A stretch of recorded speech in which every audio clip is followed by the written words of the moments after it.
Libye, Mali, Côte d'Ivoire, Centrafrique et tant d'autres encore, Soudan. Peut-on parler de réoccupation militaire de l'Afrique? C'est en tout cas le discours qui émerge dans la voix de la plupart des intellectuels africains aujourd'hui qui se veulent les vigies, les sentinelles de ce qu'ils redoutent comme étant une réoccupation militaire de l'Afrique qui devrait conduire, selon leurs analyses, à une balkanisation de l'Afrique, ce qui avait déjà eu lieu. Plusieurs fois dans l'histoire, mais la fois la plus célèbre, le partage du gâteau, c'était en 1885 à Berlin. Ça s'était fait autour d'une table. Aujourd'hui, des États existent, mais ne sont pas assez forts pour se protéger.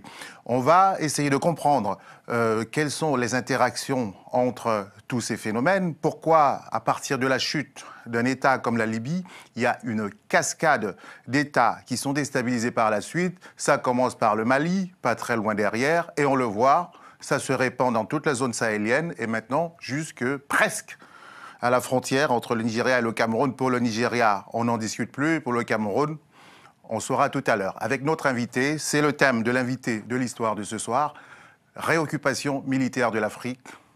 À vous de dire.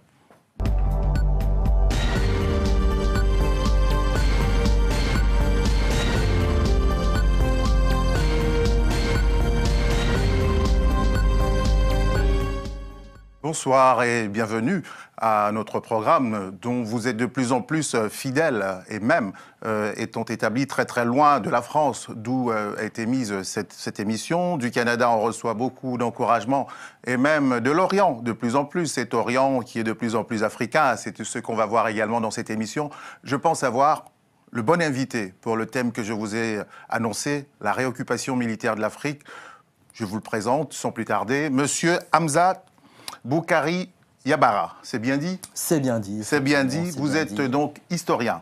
Tout à fait, historien du panafricanisme. J'ai travaillé sur l'histoire de ce mouvement politique, culturel et social qui a déjà plus de 200 ans, en m'intéressant un petit peu au rôle entre cette idéologie et les mouvements de libération, notamment à l'époque des indépendances, et à la manière dont cette idéologie a ensuite évolué sous diverses formes.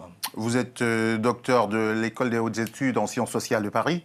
Tout à fait, mais la plupart de mes travaux en fait ont été menés en Tanzanie, notamment à Dar es Salaam, qui était la base des mouvements de libération dans les années 60, 70, 80.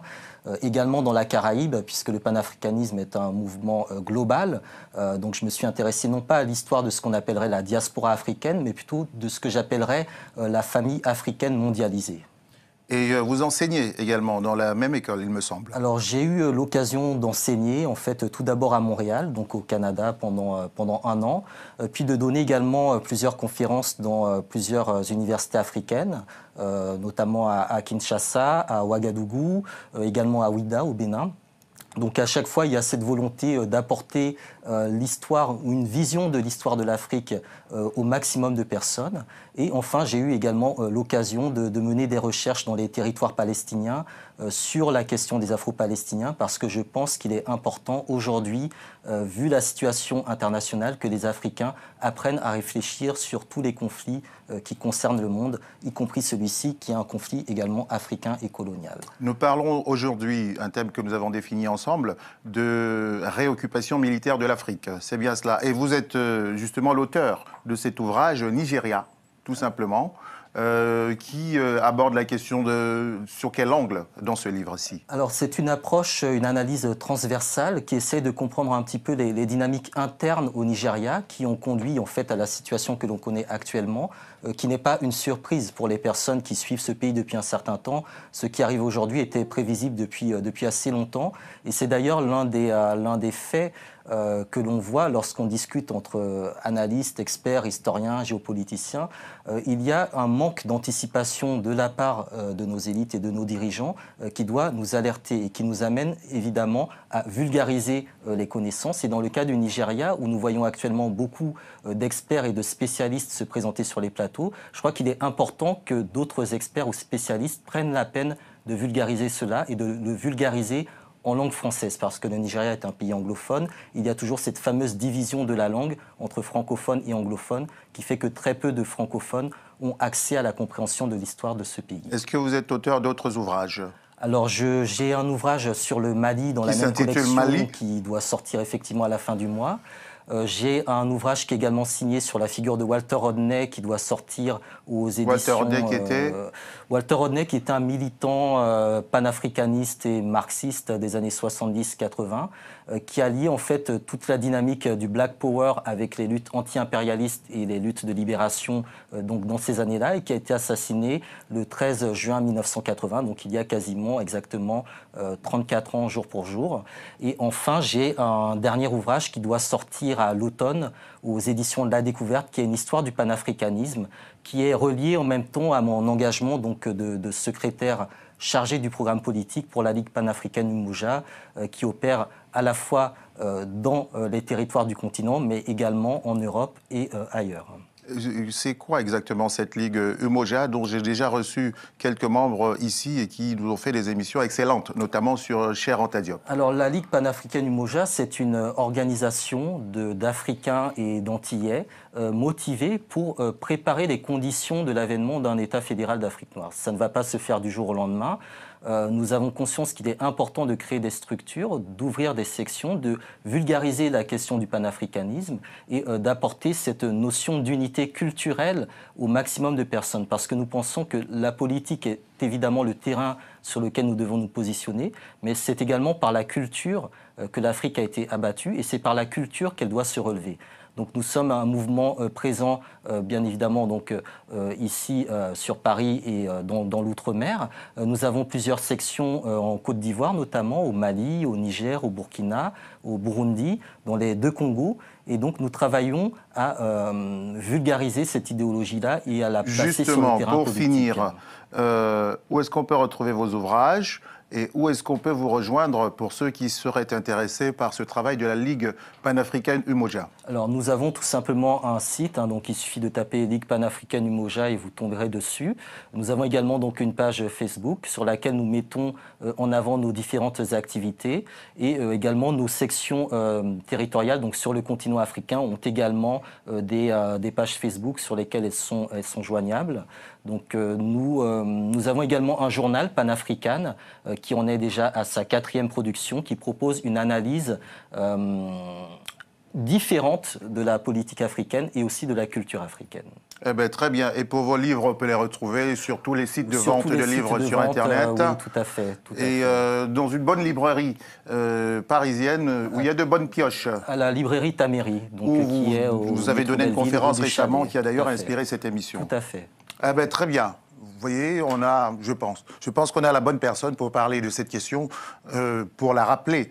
Il s'agit de parler de ce qui est de plus en plus considéré par des observateurs africains, parce qu'il y a une Afrique maintenant qui pense par elle-même ses stratégies, ses réactions, et qui essaye de proposer une approche à ceux qui sont les décideurs, jugés souvent trop lents à anticiper des phénomènes. Et dans cette Afrique-là, notre invité, M. Hamzat Boukari Yabara, fait partie de ceux qui proposent d'avoir un débat à l'intérieur de l'Afrique vis-à-vis du monde.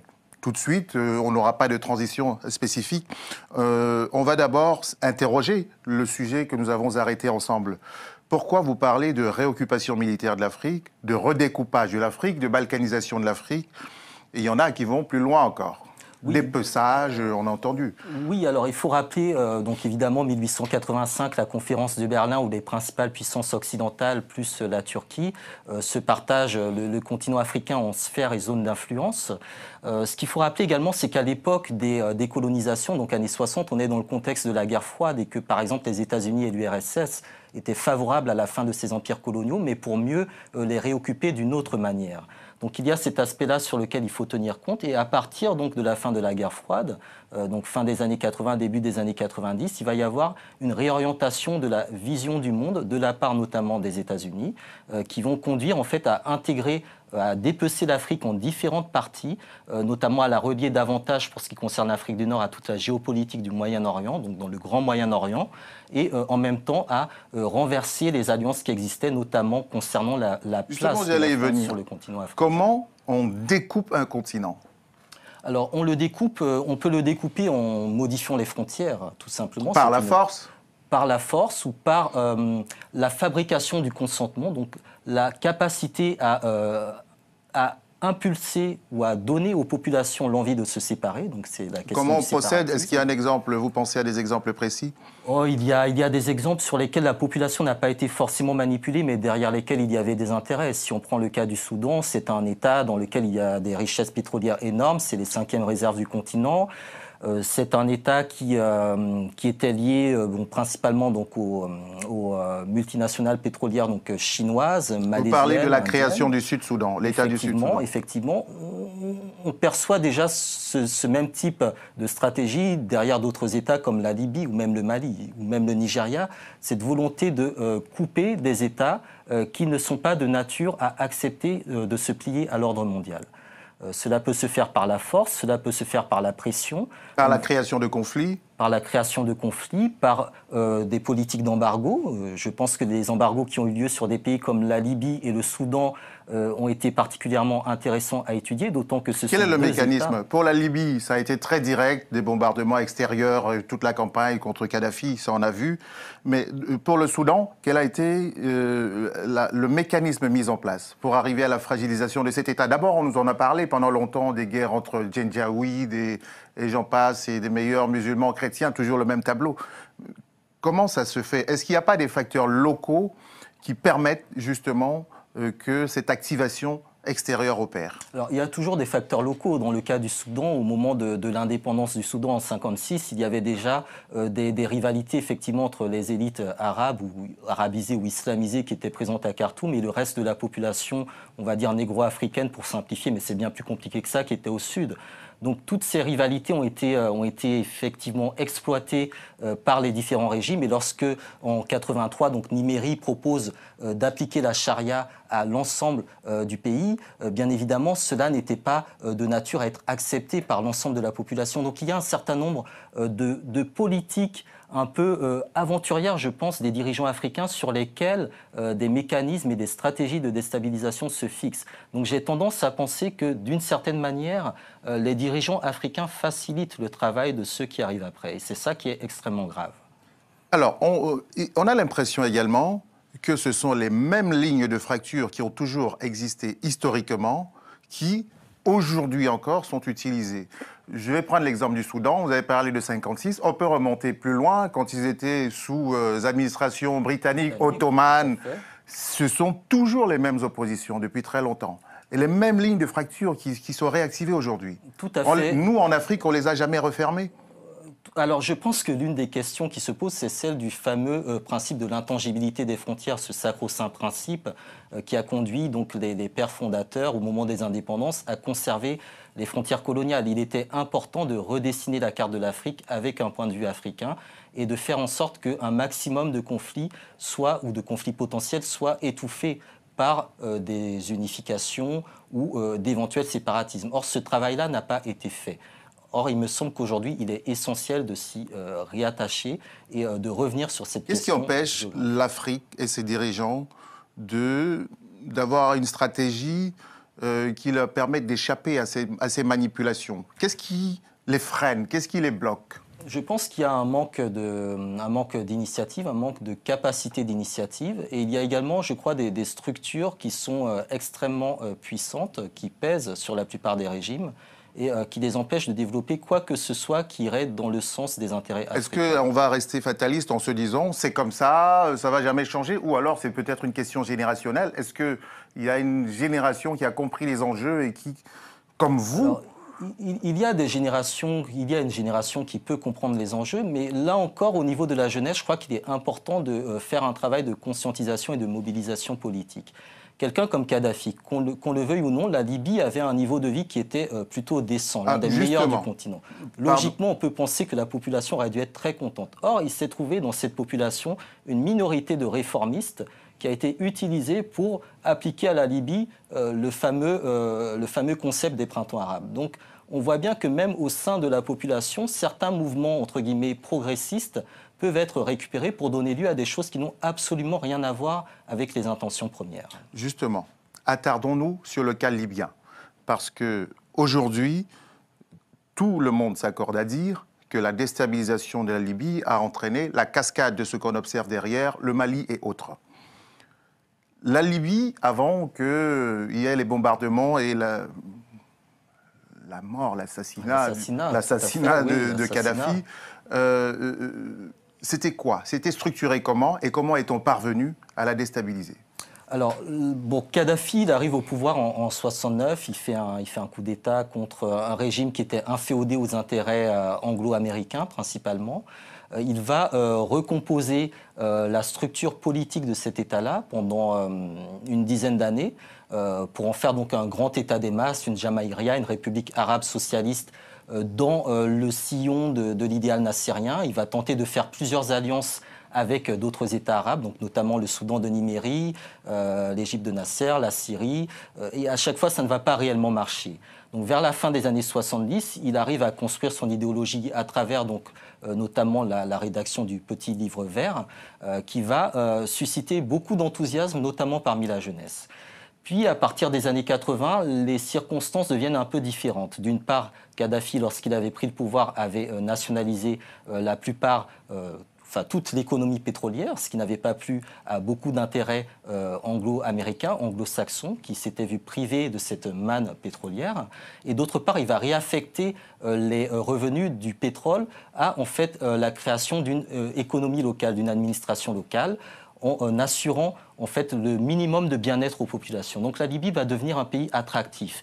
Et c'est par rapport à cette attractivité qu'au début des années 80 se met en place notamment l'embargo. Il se met en place par rapport à l'attractivité de la Libye et par rapport au rôle que ce pays joue auprès de plusieurs mouvements, alors soit islamistes, soit terroristes, en sachant qu'à l'époque l'ANC de Nelson Mandela, que soutenait Kadhafi par exemple, était considérée comme terroriste. Donc lorsque l'administration Reagan arrive au pouvoir, il va y avoir un premier embargo unilatéral. Ensuite, il y aura effectivement l'affaire des attentats, donc Lockerbie et le décédiste du TA. Beaucoup de propagande, d'accusations par rapport au régime libyen qui vont aboutir à un embargo décidé au niveau des Nations Unies. Donc vous dites que la Libye se portait bien. Le Libyen moyen, il n'avait pas besoin de s'exiler. Alors c'est un peu plus compliqué que cela, parce que bien évidemment, la Libye s'est retrouvée placée sous embargo. Donc un pays qui se retrouve placé sous embargo doit développer... Donc ça fait partie des stratégies, les embargos, vous avez dit tout à l'heure. Les embargos font partie des stratégies pour affaiblir un pays. C'est dans l'idée que ce pays, en l'isolant commercialement, économiquement et diplomatiquement, ne s'en sortira pas. Il sera asphyxié. Or, dans le cas précis, ça n'a pas été le cas, que ce soit pour la Libye ou même pour le Soudan, où le régime est toujours en place. Donc, à partir de cette situation-là, Kadhafi va notamment réorienter une partie de sa diplomatie vers les pays africains. Et c'est par le biais, notamment de Nelson Mandela. Lorsque Mandela sera libéré, il fera un voyage en 1997 à Tripoli, donc en brisant l'embargo américain et en répondant à l'époque aux Américains qu'aucun pays n'a le droit de dicter aux autres ce qu'ils doivent faire.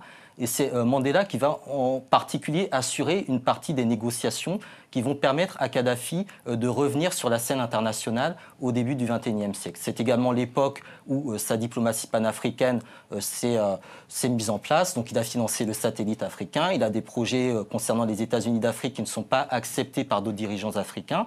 Mais en tout cas, il est de plus en plus présent dans le paysage.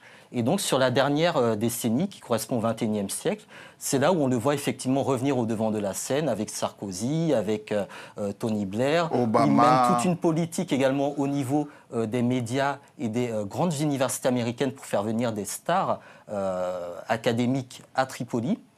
C'est également une période où, en Libye, il y a tout un courant réformiste qui se met en place, notamment à travers Saïf al-Islam, un courant réformiste qui est plutôt... Qui est le fils de Kadhafi. Qui est le fils de Kadhafi. Un courant réformiste qui n'est pas contre l'idée que la Libye devienne quelque chose un peu comme les autres pays du Golfe, c'est-à-dire un État inféodé à ses intérêts capitalistes. Est-ce que, si on ne procède pas à des frappes massives de la part du groupe le plus puissant, l'OTAN, tous ces pays occidentaux réunis, la puissance de feu, la puissance de l'argent, la puissance médiatique.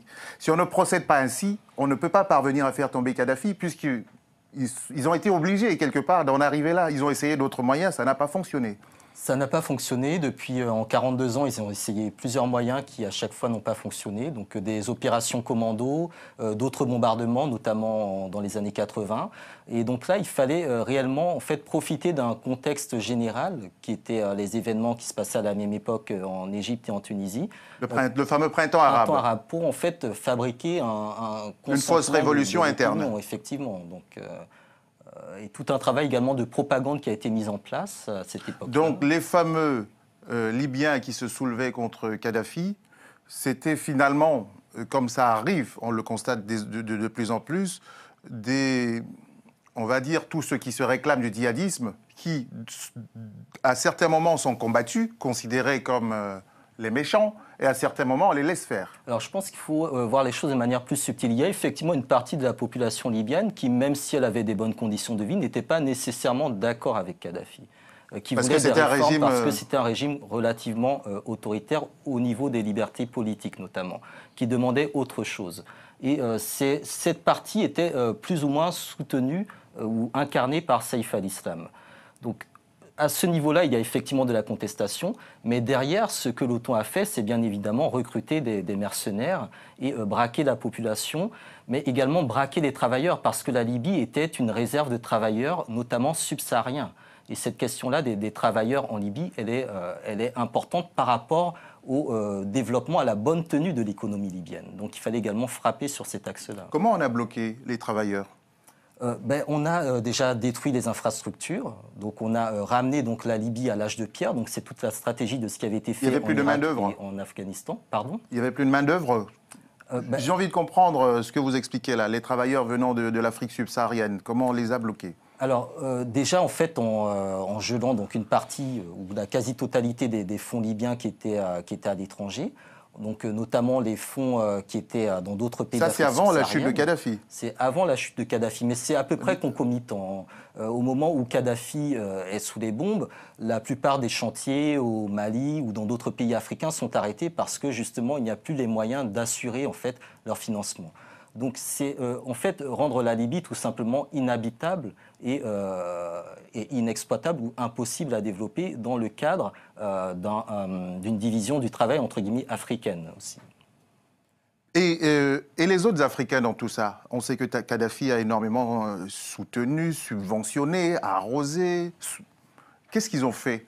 Alors, l'Union africaine avait un plan de route qui était basé sur des négociations, des élections. Kadhafi n'était pas contre.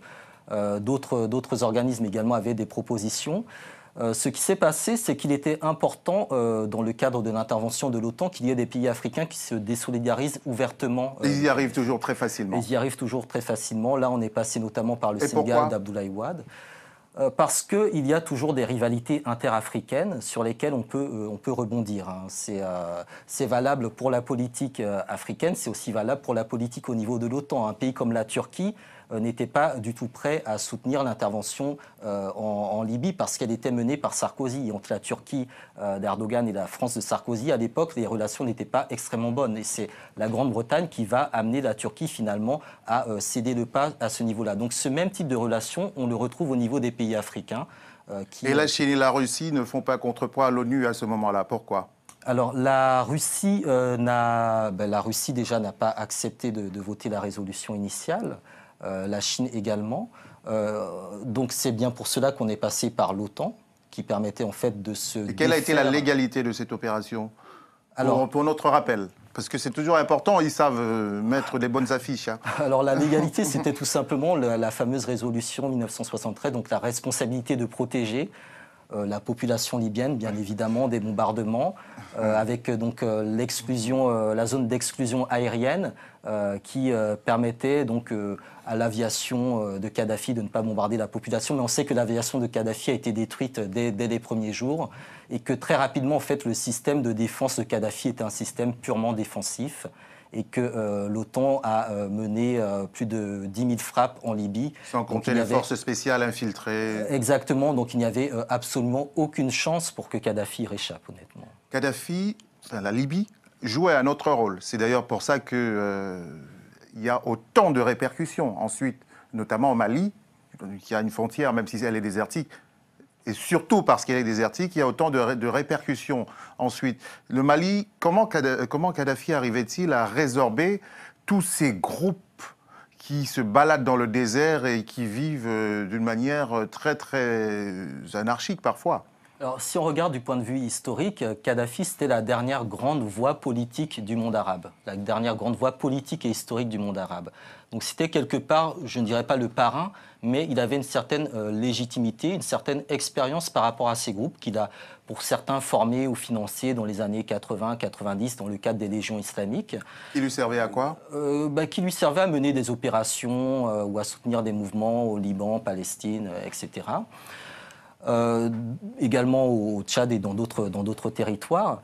Et à partir de la disparition de Kadhafi, je crois que ce sont vraiment des brèches qui se sont ouvertes. Déjà, il y a eu un afflux d'armements massifs au niveau de la Libye, qui ont été largués de manière pas si hasardeuse par l'OTAN, parce que l'OTAN savait très bien qui l'armait. Il y avait derrière également les pays du Golfe qui avaient également une dent contre Kadhafi. Donc je crois que la chute de Kadhafi a ouvert aussi la voie à toute une jonction qui va du Moyen-Orient jusqu'à la Mauritanie, au Sahara occidental. Quelle est la raison de la mésentente entre Kadhafi et les autres pays arabes? Alors Kadhafi avait une posture, je dis bien une posture, indépendantiste, nationaliste, révolutionnaire, anti-occidentale, qui n'était pas du goût des autres... qui sont considérés par les populations comme collaborants un peu trop. Voilà, comme collaborants, effectivement. Or, ce n'était pas le cas de Kadhafi. Ensuite, Kadhafi avait quand même des projets par rapport au continent. Qui n'allaient pas nécessairement dans le même sens que les intérêts des pays du Golfe et également d'Israël. Et puis pour finir sur la Libye, pourquoi à ce moment-là? Et pourquoi on arrive jusqu'à son élimination physique?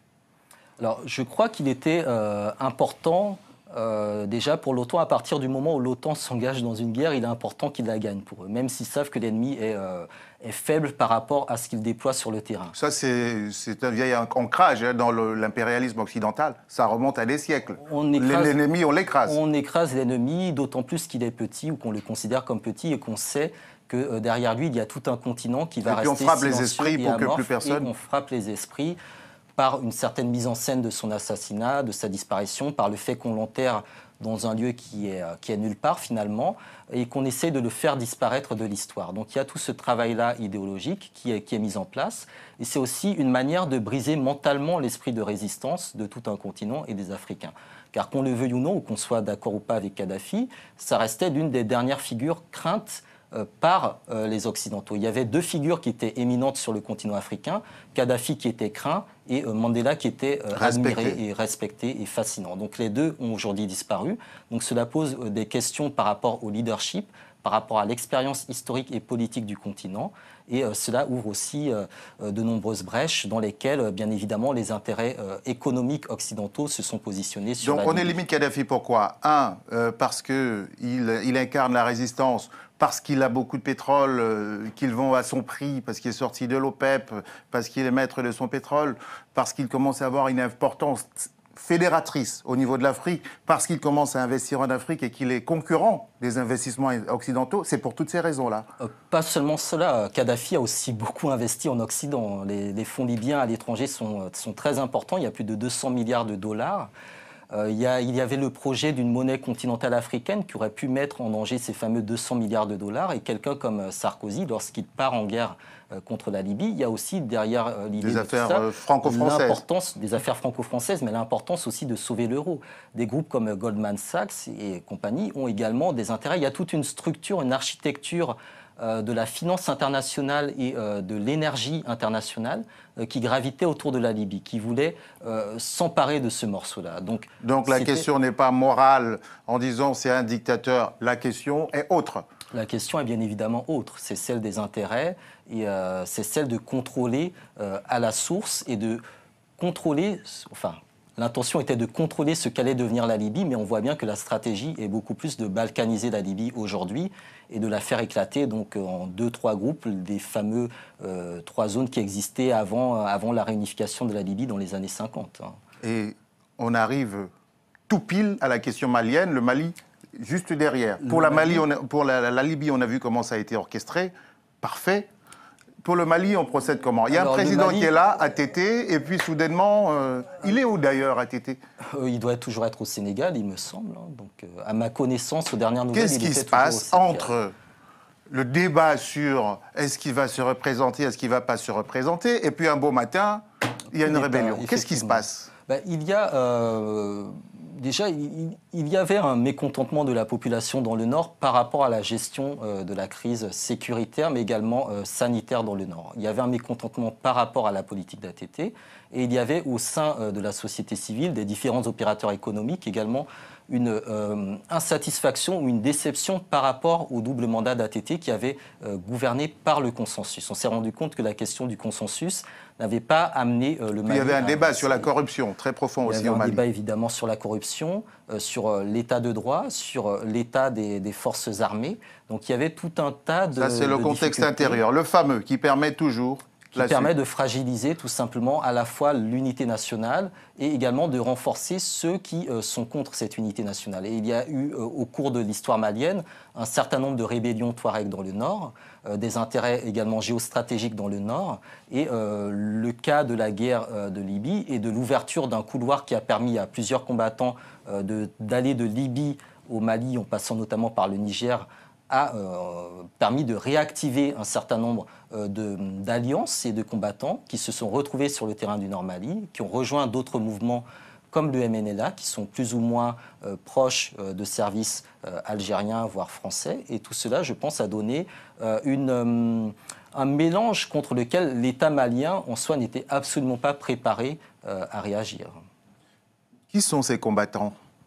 Alors, certains sont, alors si on prend le cas, un certain nombre sont d'anciens combattants du GSPC, des anciens Algériens. Donc il y a des Algériens. 90. Il y a sans doute une part d'anciens rebelles Touareg, déjà des précédentes rébellions, dont certains avaient été intégrés dans l'organigramme militaire de l'État malien, qui ont ensuite profité de la situation pour retourner leur veste.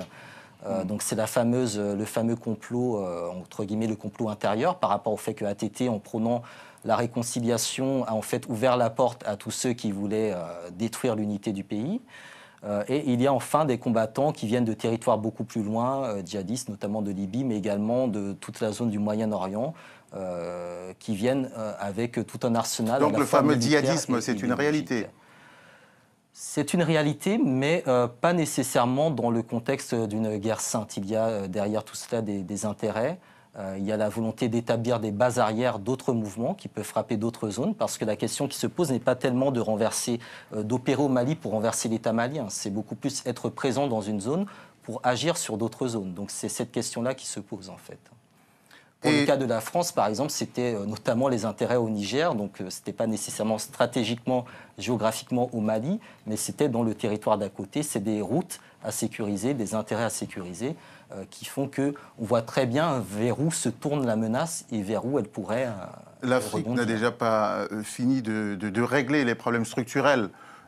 Après avoir subi tout ce qu'elle a subi dans l'histoire, on le rappelle tout le temps parce que c'est comme ça. Il y a eu l'esclavage, il y a eu la colonisation, il y a eu la partition de l'Afrique. C'est une nouvelle balkanisation. Il y a tous ces États inféodés à des puissances coloniales, occidentales. Il y a maintenant l'arrivée de la Chine, de la Russie et de tous ceux qui ont quelque chose à acheter ou à vendre. Et maintenant, il y a des idéologies djihadistes, internationalistes. Mais comment on va faire?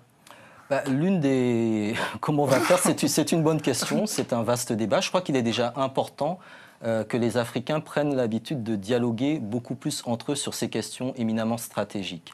Parce qu'il y va vraiment de la souveraineté de nos États et de la survie de nos populations. Donc je crois qu'il est important de renforcer la connaissance de ce à quoi nous avons affaire, de renforcer le renseignement, la solidarité au niveau des différents services d'information et d'intervention.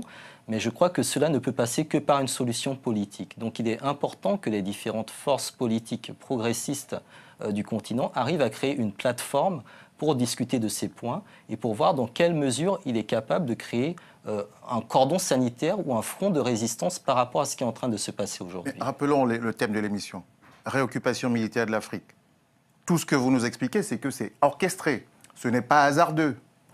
On parle de la Libye, là maintenant on parle du Mali, et puis on arrive à parler maintenant du Nigeria. Ce sont des mouvements qui ont une cohérence d'ensemble. Ce sont des mouvements qui ont une cohérence d'ensemble et pour les contrer, il est nécessaire également d'avoir une cohérence d'ensemble. Je crois que ce qui manque au niveau de nos États, c'est une réponse idéologique solide, claire et persévérante. Dans le cas du Nigeria, on voit bien que la gestion du cas Boko Haram par Goodluck Jonathan est extrêmement erratique. Un coup à gauche, un coup à droite. Avant d'arriver au Nigeria, juste une dernière question sur le Mali. On nous a annoncé une opération internationale, l'opération Serval. Serval, tout à fait. On se rend compte que le Mali n'est toujours pas sécurisé, ni pacifié complètement. En tout cas, la zone qui était en difficulté, le nord, parce que récemment encore à Kidal, en plein territoire malien, un Premier ministre a été empêché d'atterrir, ou des choses comme ça. Qu'est-ce qui explique que les Français, avec ceux qui les accompagnaient, les Tchadiens notamment, qui ont payé beaucoup au Mali, n'aient pas libéré Kidal? Tout simplement, l'objectif de la France n'est pas de libérer Kidal, c'est de sauvegarder ses intérêts. Après, c'est à l'État malien ou aux Africains en général de se coordonner pour libérer leur continent. C'est quoi les intérêts français sur place? Alors, il y a des intérêts liés à pas mal de prospection. Il est important, je pense, de rappeler que entre le moment où Diokounda Traoré a cédé, a laissé la main donc, à Ibrahim Boubacar Keïta, il y a eu énormément de contrats qui ont été renégociés à ce moment-là. Donc, il y a des intérêts. Des contrats concernant quelle matière? Pétrole, or, tout ce qu'on peut trouver en fait dans le sous-sol malien, en sachant qu'il y a également actuellement des recherches pour trouver d'autres sites. Et il y a le Niger pas loin avec l'uranium d'Areva. Évidemment le Niger pas loin avec l'uranium d'Areva, et il y a toujours cette idée que la menace pourrait atteindre Bamako, où il y a aussi d'autres intérêts français.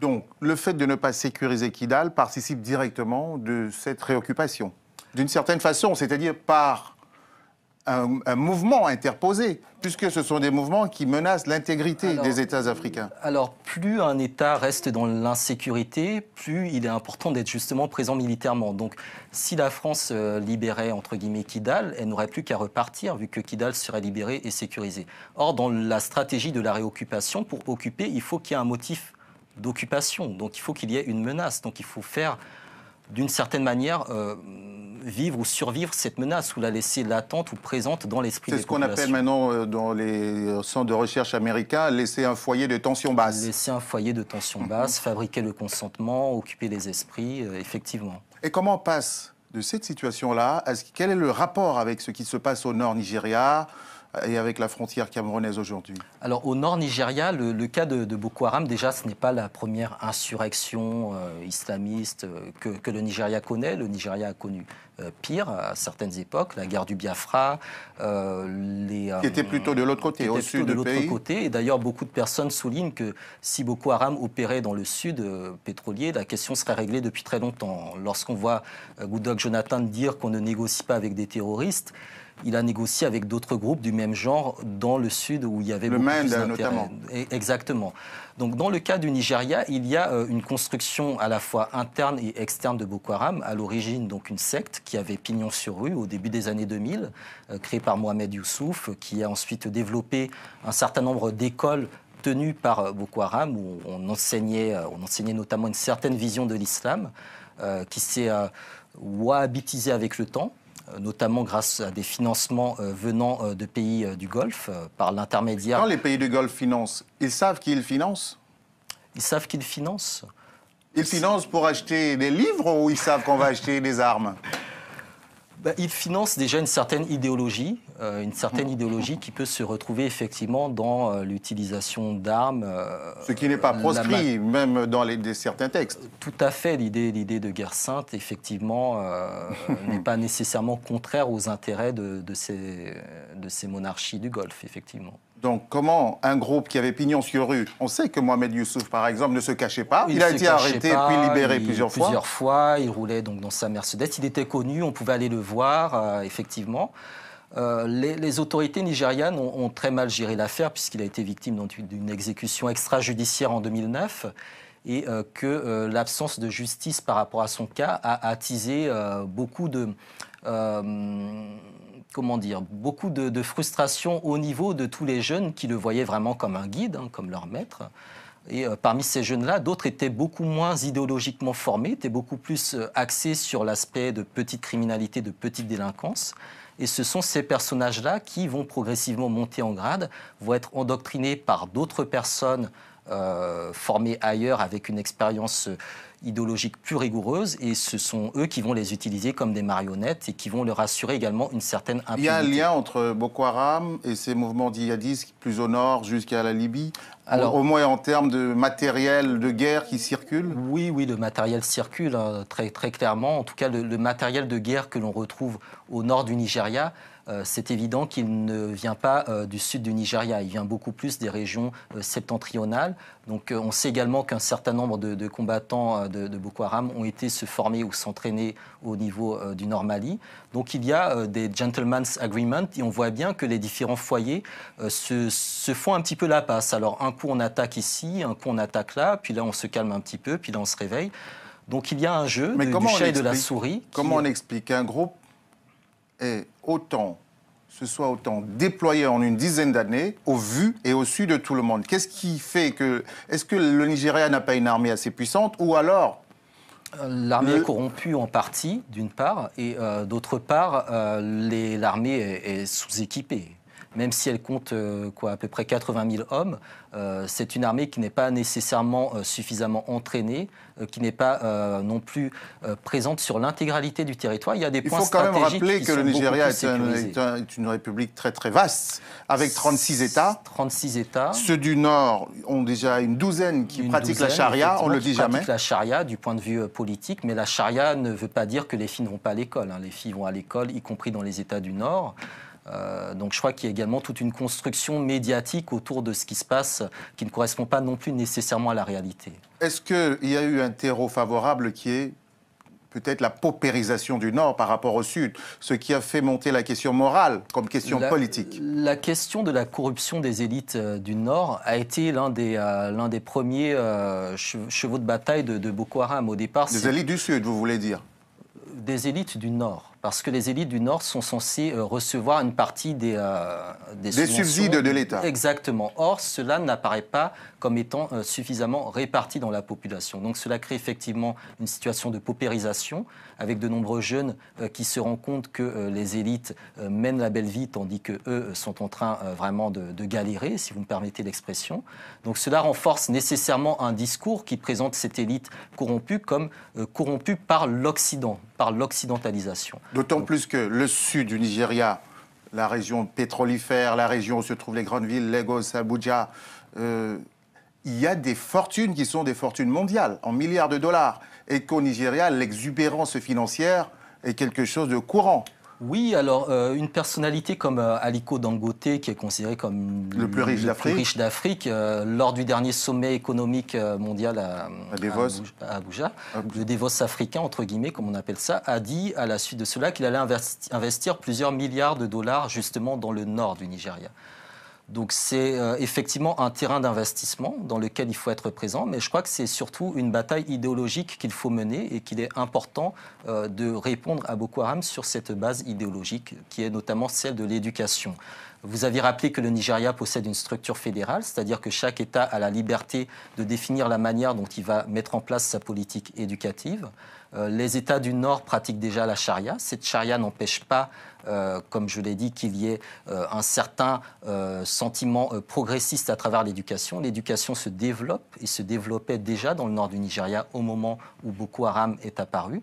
Et il est important de relancer cette dynamique-là. L'une des erreurs stratégiques, par exemple, de l'État fédéral, lors du fameux Davos africain, a été de fermer les écoles d'Abuja pour éviter une répétition de ce qui est arrivé aux lycéennes de Chibok. Or, précisément, à partir du moment où vous combattez un groupe qui s'attaque à l'éducation, le fait de fermer les écoles par mesure de sécurité, c'est déjà annoncer la défaite par rapport au fondement idéologique de ce groupe-là. Donc c'est sur ce point-là qu'il est aussi important. Est-ce que le Cameroun est menacé ? Le Cameroun, il y a déjà des incursions de Boko Haram ou d'autres groupes au niveau du Cameroun. Ce qu'il faut bien comprendre, c'est que c'est une zone de trafic qui existait déjà depuis bien longtemps et que beaucoup de petites délinquances qui, à une époque, n'auraient pas été attribuées à Boko Haram, lui sont aujourd'hui attribuées. Donc c'est une zone frontalière où il y a énormément de déplacements, où il y a énormément de trafic humain et matériel. Et effectivement, Boko Haram, vu que cette organisation est en train de se développer de manière entre guillemets internationale, cherche évidemment à avoir des ramifications dans le nord du Cameroun, où sont emprisonnés d'ailleurs plusieurs militants, supposés militants, sympathisants, combattants de ce groupe. Est-ce qu'il y a un risque de jonction entre le foyer de tension au nord du Nigeria, enfin au nord Cameroun frontalier du Nigeria, et le conflit en Centrafrique? Est-ce qu'il n'y a pas quelque chose qui est en train d'être creusé par ces groupes? Il y a sans doute une volonté, je pense, de créer toute une chaîne de déstabilisation qui irait beaucoup plus loin. Peut-être même une sorte de virgule qui partirait effectivement de Libye, qui toucherait le Sahara occidental, une partie de la Mauritanie, le nord Mali, le nord Nigeria, jusqu'à la Centrafrique et toute la région des Grands Lacs, et qui irait, je pense, peut-être même jusqu'à Madagascar à une époque. Donc il y a tout un axe qui remonte après sur la Somalie, la Corne de l'Afrique, un axe de déstabilisation qui paraît évident. Après, est-ce que les États africains seront suffisamment vigilants par rapport à cela? Justement, il nous reste 5 minutes d'émission. Consacrons-les quand même à comprendre les réponses possibles de l'Afrique à ces questions. On ne peut pas se contenter de dire « oui, on est en train de nous réenvahir, oui ». Mais qu'est-ce qu'on fait? Qu'est-ce qu'on peut faire? Qu'est-ce qui est souhaitable? Qu'est-ce qu'il est souhaitable de faire? Ce qu'il est souhaitable de faire, je crois qu'il y a plusieurs axes sur lesquels il faut travailler. Il faut réellement une réforme du secteur de sécurité, mais pas une RSS telle qu'on la connaît. Il faut réellement quelque chose qui soit pensé à l'échelle continentale. Je crois que le silence de l'Union africaine est extrêmement dommageable et très inquiétant. Je pense qu'il est important de ne pas tout attendre de ce qu'on appelle la force africaine en attente ou d'autres missions, soit impulsées par la France et reprises par l'ONU ou par d'autres organisations internationales. On n'a pas évoqué le cas de l'Africom qui est également en train de se déployer sur le continent, mais tous ces aspects, qui est le commandement militaire américain pour l'Afrique. Le monde a été divisé en plusieurs commandements militaires par les États-Unis. Et il y en avait 5 jusqu'à présent, dont le commandement central qui concernait notamment le Moyen-Orient. Et par rapport à l'évolution du monde au XXIe siècle, les États-Unis sentent qu'il est réellement important d'être beaucoup plus présents militairement sur le continent africain. Donc ils cherchent... Ils ont des bases militaires, voilà, des officielles ou officieuses? En fait, il s'agit beaucoup plus de former les armées africaines. Et c'est cela, je crois, le grand danger que nous courons. C'est le fait que nous déléguons la formation ou la création de nos systèmes de sécurité à des intérêts qui ne sont pas des intérêts africains. Ou alors nos fameuses coopérations, dès qu'on a un problème, on va chercher un parapluie à gauche ou à droite. Exactement. Je crois qu'il est réellement important de créer ce qui serait peut-être l'équivalent d'un Bandung continental, c'est-à-dire réunir réellement toutes les forces progressistes du continent autour d'une table et de les faire sortir. Mais qu'est-ce que vous pouvez faire si vous ne fabriquez pas d'armes en les achetant à des gens qui veulent vous maintenir toujours en deçà? La question de l'armement, elle est extrêmement stratégique. La Chine est un pays qui, justement, finance des usines de construction d'armes sur le continent africain, dans quelques pays africains. Donc, il est important, effectivement, d'avoir la capacité de construire ses propres armes, parce que c'est en ayant cette capacité-là qu'on est en mesure de contrôler l'envoi d'armes sur le continent. À partir du moment où l'Afrique fabrique ses armes et n'a plus à demander à ce qu'on lui envoie des armes de l'extérieur, tout en sachant que ces armes seront envoyées de manière ciblée ou extrêmement désordonnée. Donc il est extrêmement important de réaliser cela d'une certaine manière, mais il faut que cela soit réalisé sous un contrôle politique clair. Or, en l'état actuel, le leadership politique du continent ne semble pas en mesure de comprendre... Est-ce que simplement le fait que beaucoup de dirigeants sont là parce que c'est toujours l'ancien système qui veut qu'on soit adoubé par l'Occident pour être président dans un certain nombre de pays, jusqu'à aujourd'hui encore? Il y a bien évidemment cet aspect-là sur lequel on doit à tout prix, je pense, s'insurger et réagir de manière intelligente et stratégique. Il y a après, je crois, une certaine apathie au niveau des populations. Cette idée que finalement, quoi qu'on fasse, on va être bombardé, donc ça ne sert à rien de se soulever. Quoi qu'on fasse, on va nous tirer dessus, donc ça ne sert à rien de lancer un quelconque mouvement. Et par rapport à cette apathie, je crois qu'il est réellement stratégique et essentiel, voire même vital, de repolitiser nos couches sociales. Je crois que c'est c'est peut-être la solution, c'est politique. On va s'en sortir.